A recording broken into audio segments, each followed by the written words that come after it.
Bismillahirrahmanirrahim. Assalamualaikum warahmatullahi wabarakatuh. Rekan-rekan semuanya, saya di sini akan membahas mengenai permasalahan pembelajaran dalam bahasa dan sastra Indonesia di peserta didik kelas 10 ya.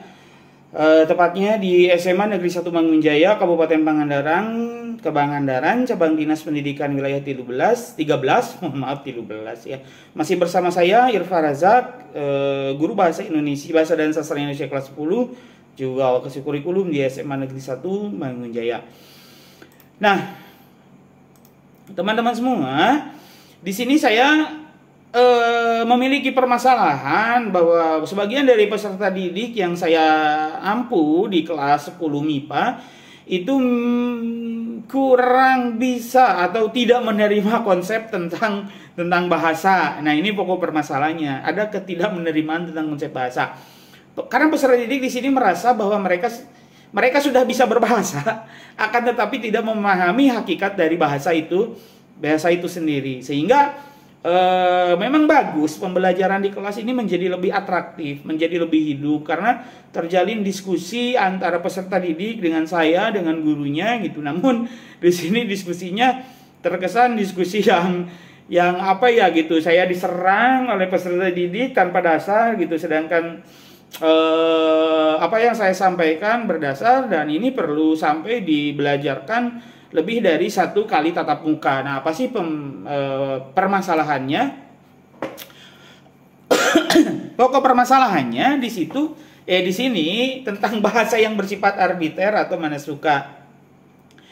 Ini sebenarnya permasalahan ini sesuai dengan video pembelajaran yang tadi saya sampaikan, dan video pembelajaran itu saya buat sebagai bahan acuan untuk pemecahan masalah dari permasalahan yang saya sampaikan pada kesempatan saat ini. Permasalahannya apa? Peserta didik merasa bahwa bahasa merasa sudah ada. Jadi bahasa itu bukan diciptakan, tetapi bahasa itu merasa bahwa bahasa itu sudah ada, kita tinggal menggunakan. Nah, dan juga merasa bahasa tidak bisa diciptakan. Nah, ini konsep yang sangat berbeda sekali ya dengan hakikat bahasa, di mana sifat-sifat dari bahasa itu sendiri kan dinamis, arbiter, mana suka ya, terus ada konvensional, terkonvensi, disepakati. Nah, di sini peserta didik beranggapan bahwa bahasa itu sudah ada dari dulunya, bukan hasil dari sebuah peradaban. Nah, kalau bahasa sudah ada dari dulunya, kan sejak Nabi Adam, kita nggak tahu Nabi Adam berbahasanya pakai bahasa apa gitu. Apakah pakai bahasa Arab, bahasa Persia, bahasa Ibrani, ya kita nggak tahu gitu. Karena Nabi Adam itu seperti sukunya entah suku mana gitu kan, karena Nabi Adam itu kan memang manusia pertama ciptaan Allah yang diturunkan dari surga ke dunia ini. Nah, terus peserta didik juga merasa bahwa bahasa ini tidak diciptakan. Ya, bahasa itu sudah ada aja gitu. Kita tinggal menggunakannya. Nah, sedangkan tanpa mereka sadari bahwa mereka menggunakan bahasa-bahasa yang memang benar-benar baru gitu ya, seperti slebel gitu kan. Slebel itu entah maknanya apa, tapi digunakan dan disepakati dan itu diciptakan oleh si JJ gitu ya. Slebel gitu. Nah, ada juga bahasa-bahasa yang mungkin pada saat ini dengan kondisi kita seperti ini sudah sering digunakan, seperti daring, luring, pembelajaran daring, pembelajaran luring. Apakah dulu ya umpamanya guru saya aja dulu tidak ada tuh membahas tentang daring itu apa, luring itu apa, ya kan arbiter. Bahasa itu diciptakan, mana suka mau membuat daring kenapa sih katanya harus jadi daring gitu. Sebenarnya daring itu merupakan singkatan ya. Singkatannya akronim dari dalam jaringan. Kalau luring luar jaringan. Nah, ini sebenarnya penciptaan yang memang disederhanakan dari hal tersebut. Nah, siswa itu merasa bahwa bahasa itu sudah ada dan tidak bisa diciptakan. Nah, itu konsep yang salah sekali. Nah, bagaimana sih pemecahan masalahnya?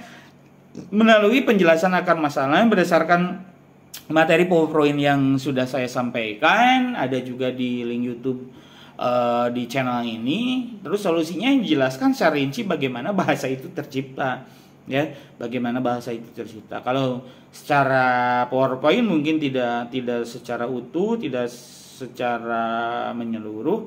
Namun dalam pembelajaran di kelas saya berikan solusi pemecahannya, dijelaskan bahwa memang bahasa itu seperti apa. Oke.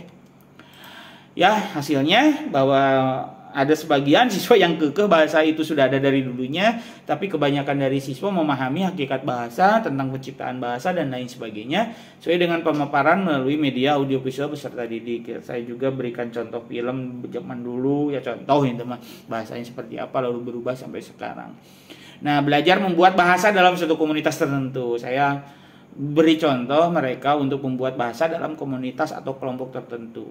Ya, yang mana yang dipahaminya oleh secara konvensional dipahami oleh kelompok-kelompok, hanya kelompok tersebut. Ya, seperti itu permasalahan dan pemecahan masalahnya, solusinya. Mudah-mudahan ini bisa membantu rekan-rekan semua yang memiliki permasalahan seperti ini dalam pembelajaran bahasa dan sastra Indonesia di kelas 10. Oke. Ya.